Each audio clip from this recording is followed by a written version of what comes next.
గారు ఆ కంప్లైంట్లో జూపల్లి కృష్ణారావు గారి పేరు తీసేయండి అని చెప్పి ఈయనను బలవంతంగా ఆ పేరు తీసేయించి మిగతా వాళ్ళ పేరు రాశారు. ఆ ఎఫ్ఐఆర్ రిజిస్టర్ అయిన తర్వాత మీరు 4 రోజులైంది.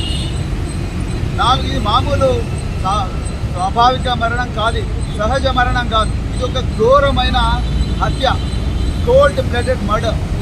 సో ఈ హత్యలో 4 రోజులైన పోలీసులు మంత్రి జూపల్లి కృష్ణారావును కానీ వాళ్ళ అనుచరులను కానీ లేకపోతే ఈ ఎఫ్ఐఆర్లో ఉన్న ప్రధాన నిందితుడు కృష్ణప్రసాద్, అదేవిధంగా 2వ ప్రధాన నిందితుడు మహేష్, మరి ఇతర అనుచరులు ఎవరైతే ఉన్నారో వాళ్ళను ఒక్కరిని కూడా పోలీస్ స్టేషన్కు పిలిపించి ప్రశ్నించిన దాఖలాలు లేవు. మేము ఇంటరాగేషన్ అంటలేము, ప్రశ్నించిన దాఖలాలు కూడా లేవు. మేము 3rd డిగ్రీ పెట్టమనో టార్చర్ పెట్టమనో మేము అంటలేము.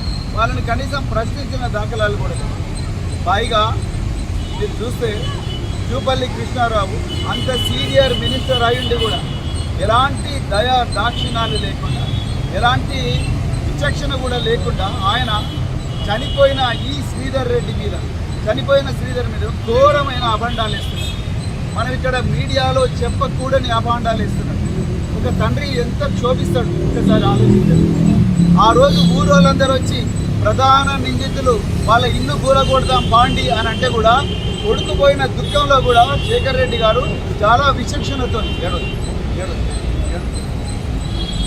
కొడుకుపోయిన దుఃఖంలో కూడా శేఖర్ రెడ్డి ఆ రోజు ఎవరి ఇల్లు కూడా కూల్చాల్సిన అవసరం లేదు, నా కొడుకుకు న్యాయం జరగాలి, మా కుటుంబానికి న్యాయం జరగాలి, మా బిడ్డను చంపిన వ్యక్తులు అర్జెంటుగా మరి జైలుకు పోవాలని చెప్పి కోరుకున్నాడు తప్ప అవతలోడు ఎవడు వాడిని కొట్టాలి, వాడిని చంపాలి, లేకపోతే వాళ్ళ ఇల్లు కూలగొట్టాలన్న సంస్కృతి మరి ఇక్కడ శేఖర్ రెడ్డి గారికి లేదు.